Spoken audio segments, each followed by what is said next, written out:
HeForShe, I must say, is a solidarity movement, a partnership between women and men based on a shared commitment to fight against the persisting inequalities faced by women and girls. And now let's turn to a young woman who has chosen to lend her voice to this very important solidarity movement. She's a leading British actor, an advocate for gender equality in her own right. She's been involved with the promotion of girls' education for several years.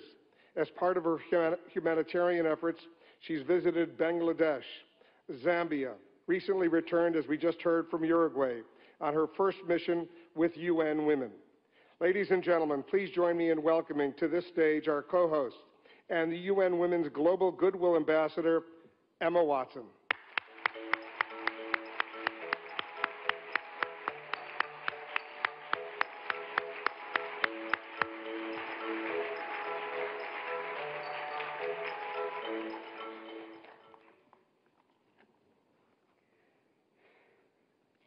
Your Excellencies, UN Secretary General, President of the General Assembly, Executive Director of UN Women, and distinguished guests. Today, we are launching a campaign called HeForShe. I am reaching out to you because we need your help.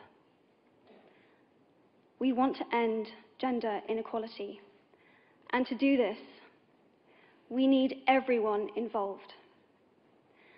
This is the first campaign of its kind at the UN. We want to try and galvanize as many men and boys as possible to be advocates for change. And we don't just want to talk about it. We want to try and make sure that it's tangible. I was appointed as Goodwill Ambassador for UN Women 6 months ago. And the more I've spoken about feminism, the more I have realized that fighting for women's rights has too often become synonymous with man-hating. If there is one thing I know for certain, it is that this has to stop. For the record, feminism, by definition, is the belief that men and women should have equal rights and opportunities. It is the theory of the political, economic, and social equality of the sexes. I started questioning gender-based assumptions a long time ago. When I was 8, I was confused at being called bossy because I wanted to direct the plays that we would put on for our parents, but the boys were not. When at 14, I started to be sexualized by certain elements of the media. When at 15, my girlfriends started dropping out of their beloved sports teams because they didn't want to appear muscly. When at 18, my male friends were unable to express their feelings. I decided that I was a feminist, and this seemed uncomplicated to me. But my recent research has shown me that feminism has become an unpopular word. Women are choosing not to identify as feminist. Apparently, I am among the ranks of women whose expressions are seen as too strong, too aggressive, isolating, and anti-men, unattractive even. Why has the word become such an uncomfortable one? I am from Britain, and I think it is right that I am paid the same as my male counterparts. I think it is right that I should be able to make decisions about my own body. I think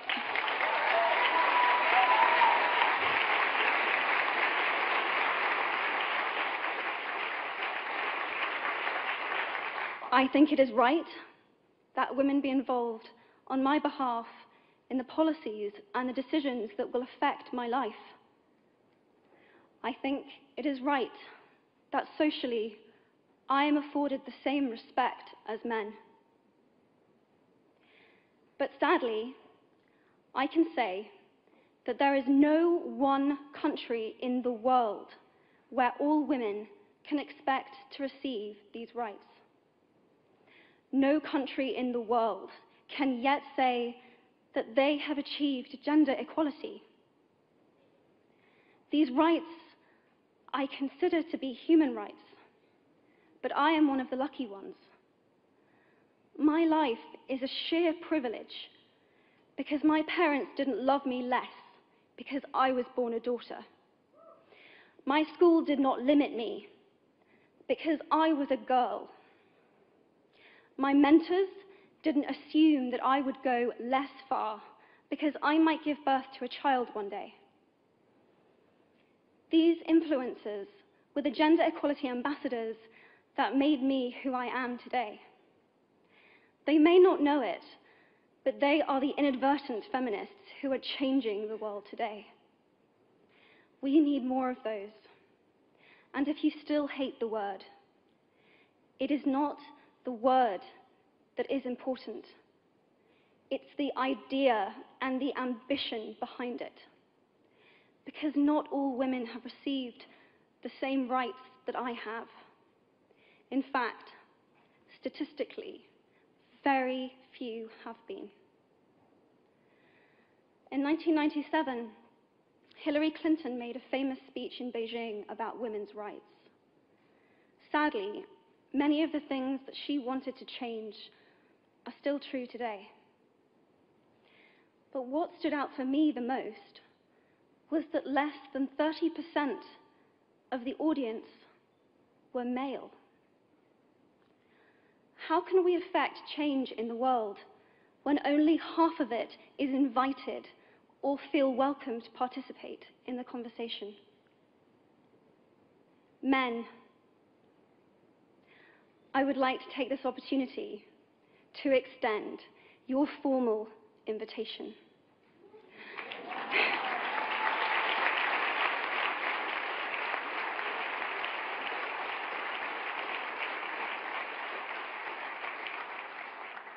Gender equality is your issue too.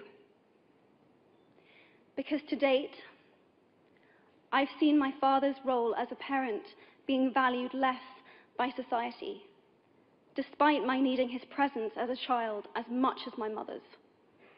I've seen young men suffering from mental illness, unable to ask for help, for fear it would make them less of a man or less of a man.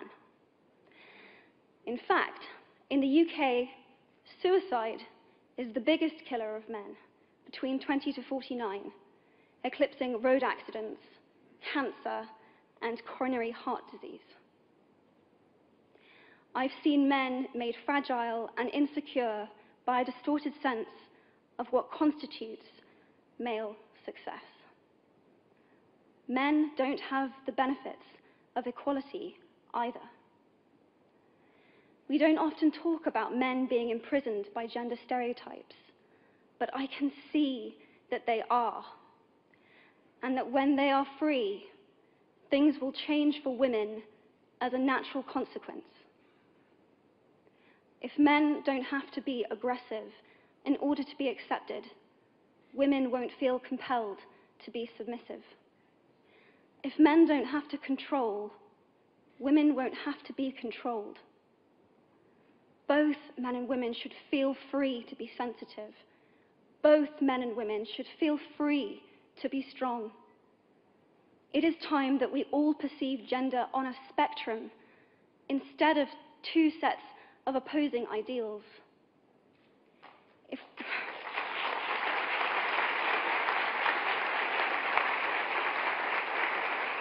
If we stop defining each other by what we are not and start defining ourselves by who we are, we can all be freer. And this is what HeForShe is about. It's about freedom. I want men to take up this mantle so that their daughters, sisters, and mothers can be free from prejudice, but also so that their sons have permission to be vulnerable and human too. Reclaim those parts of themselves they abandoned, and in doing so, be a more true and complete version of themselves. You might be thinking, who is this Harry Potter girl? And what is she doing speaking at the UN? And it's a really good question. I've been asking myself the same thing. All I know is that I care about this problem, and I want to make it better. And having seen what I've seen, and given the chance, I feel it is my responsibility to say something. Statesman Edmund Burke said, "All that is needed for the forces of evil to triumph is for good men and women to do nothing." In my nervousness for this speech, and in my moments of doubt, I've told myself firmly, if not me, who? If not now, when? If you have similar doubts when opportunities are presented to you, I hope that those words will be helpful. Because the reality is that if we do nothing, it will take 75 years, or for me to be nearly 100, before women can expect to be paid the same as men for the same work. 15.5 million girls will be married in the next 16 years as children. And at current rates, it won't be until 2086 before all rural African girls can have a secondary education. If you believe in equality, you might be one of those inadvertent feminists that I spoke of earlier. And for this, I applaud you. We are struggling for a uniting word, but the good news is that we have a uniting movement. It is called HeForShe. I am inviting you to step forward, to be seen, and to ask yourself, if not me, who? If not now, when? Thank you very, very much.